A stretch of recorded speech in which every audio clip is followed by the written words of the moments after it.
de Deus! Boa tarde, que Deus abençoe a vida de vocês, amém? Pessoal, mais uma tardezinha com Jesus e uma mensagem, boa para o nosso coração. Vamos lá?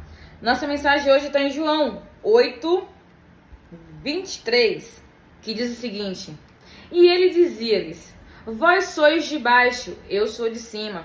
Vós sois deste mundo, eu não sou deste mundo. Por isso, eu vos disse que morrereis em vossos pecados, porque se não crerdes que eu sou ele, morrerei em vossos pecados. E disseram-lhe então: Quem és tu? E Jesus lhe disse: Isso mesmo que já desde o princípio vos disse.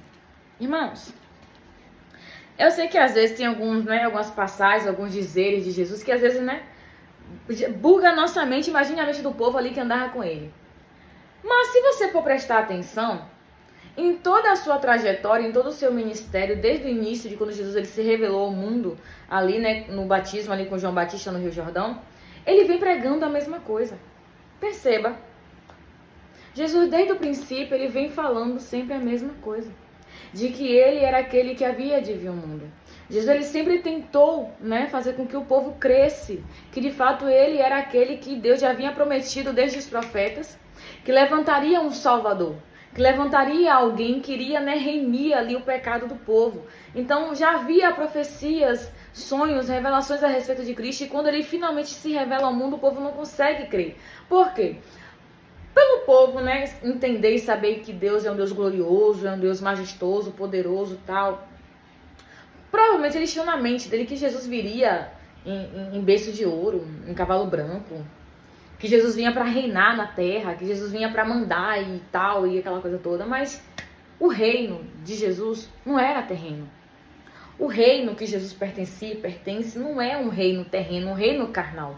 Ele veio à terra para trazer à terra um pedacinho do reino aonde ele vive, da qual ele separou também para nós, da qual ele também preparou para que a gente viesse a fazer parte. Então Jesus ele não veio para governar a terra, ele não veio para reinar, para ser rei carnal, não. Ele veio tão somente para executar um plano de salvação. Ele veio tão somente para executar a vontade do Pai, que era o quê? Trazer o povo de volta, que era trazer os seus filhos de volta. Então desde o princípio Jesus está ali, eu tô aqui porque foi o Pai que enviou. Eu tô aqui porque o Pai me trouxe. Eu não sou daqui, eu sou de lá. Eu só tô aqui apenas para executar um plano. Eu só tô aqui por um determinado período de tempo, para que vocês possam crer naquele que me enviou, para que vocês possam receber a vida eterna, para que vocês possam fazer parte de um reino não carnal, mas um reino espiritual, um reino eterno, um reino que não terá fim. Eu tô aqui para vocês voltarem a fazer parte da família de Deus. Só que o povo não conseguia crer, só que o povo não conseguia entender, o povo não entendia o que Jesus falava, o povo não conseguia abrir o coração para o que Jesus falava. Claro que tinha aqueles que sim, que conseguiam acreditar, mas muitos não conseguiam crer. Vai haver passagens onde a gente vai ler e vai ver que vai estar escrito assim: e ele não pôde realizar muitos milagres por causa da incredulidade deles. E ali não pôde fazer muitas coisas por causa da incredulidade do povo. O povo era muito incrédulo. Gente, o povo tinha um coração muito duro. Tem uma situação onde Jesus ele é chamado para um cenário onde os seus discípulos não puderam expulsar o demônio de um menino. E o pai fica chateado, aborrecido com o discípulo, aquela coisa toda, uma confusão.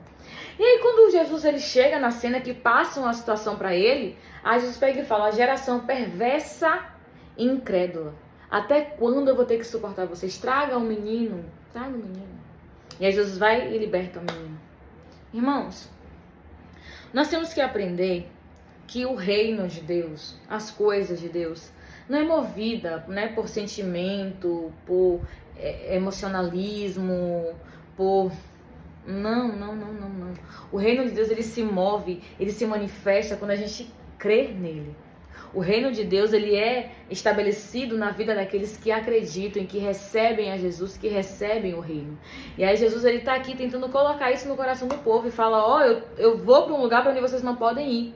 E se vocês não crerem em mim, se vocês não crerem no Pai, vocês vão morrer no pecado de vocês. Por quê? Eu estou vindo trazer um plano de salvação. Eu estou vindo trazer um plano de resgate para vocês. Mas se vocês não conseguem crer, não conseguem acreditar, vocês vão morrer no pecado de vocês. Porque o que João fala? Que Deus amou o mundo de tal maneira que enviou seu Filho para que todo aquele que nele crê não pereça, mas tenha vida eterna. Mas todo aquele que não crê já está condenado. Então a gente já nasce, irmão, com o pé na condenação. Para eu escapar dessa condenação, eu preciso crer no Filho de Deus. Eu preciso crer na palavra, eu preciso entregar a minha vida a Jesus e servi-lo fielmente. Crendo, respeitando, honrando, com temor e respeito no meu coração, aguardando a sua vinda. Então o povo aqui, Jesus, ele alerta o povo mais uma vez. Se vocês não conseguirem crer, vocês vão morrer no pecado de vocês. Se vocês não conseguirem receber o que eu estou tentando passar para vocês aqui, vocês vão morrer no pecado de vocês. E aí Jesus, ele continua trazendo, continua falando com o povo ali, trazendo e falando. E no final, irmãos, tem um versículo muito lindo aqui que eu falei para vocês, de todo esse discurso que Jesus traz a respeito, né, de que ele não era da terra, que ele era do céu, que ele ia voltar para lá, porque o tempo dele já estava chegando ao fim, né, o período de Jesus na terra já estava findando, ele ia voltar para casa. E ele fala aqui algo muito interessante, irmãos. 28. Disse-lhe então Jesus: quando tiverdes levantado o Filho do Homem, então sabereis que eu sou ele e que nada faço de mim mesmo.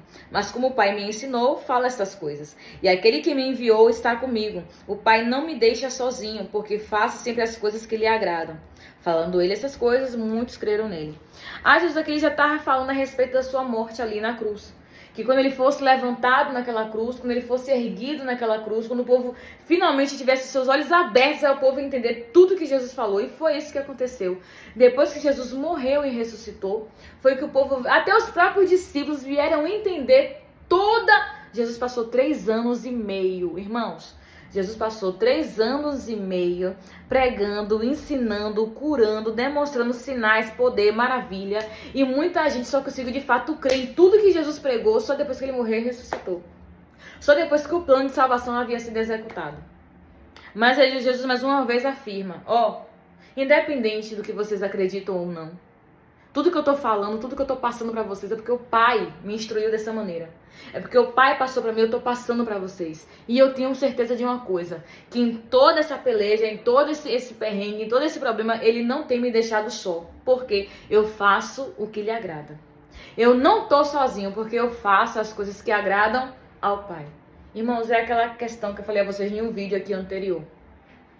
Que pra gente ter certeza de que Deus é conosco, eu preciso ter a minha vida dentro da palavra.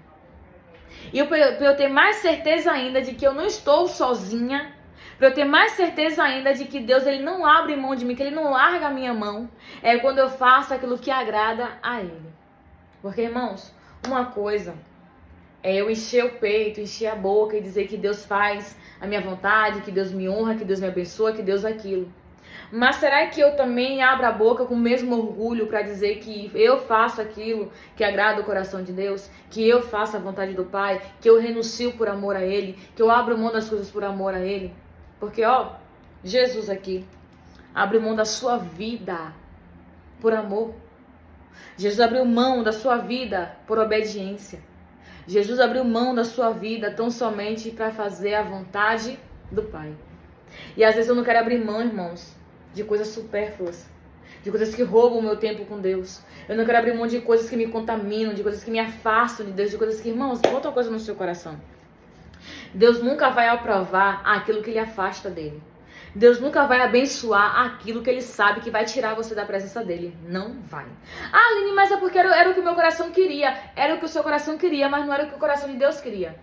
Era o que o seu coração queria, mas é algo que vai te levar para longe de Deus. Então Deus não vai abençoar isso aí. Deus abençoa, Deus honra o que está de acordo com a palavra dele. O que foi que Jesus disse? Eu vou repetir aqui para você guardar no seu coração. Eu não estou sozinho, porque o Pai sempre está comigo, porque eu faço as coisas que lhe agradam.